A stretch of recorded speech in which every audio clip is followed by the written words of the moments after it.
يا عم جميل، جمعة مباركة وكل عام وانت بخير. ألف خير يا عم حلال. كيف الحال يا عم جميل؟ الحمد لله رب العالمين. اخبارك علومك؟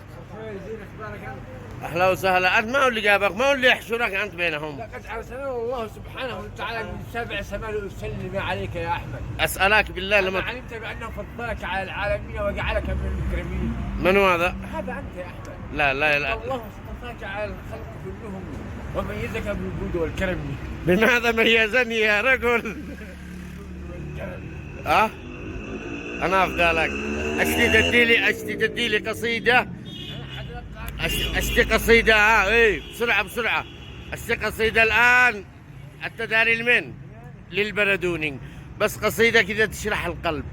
والله قال يا سام قم ترى صنعاء إن بها قوم يزدعدون جوعا كلما أكلوا لا شان لي بعلي أو معاوية ولا بمن نقضوا الحكم ومن قبلوا شيخ مفتش في التوراة ليس له شغل سوى المدح من جاد من رحلوا أتى ليشبع جوعي ثم أشبعني موتا وها أنا ذا في قبري أحتفل حتى يضم جرحي ثم أوسعه نجاسة بالعاب القلب.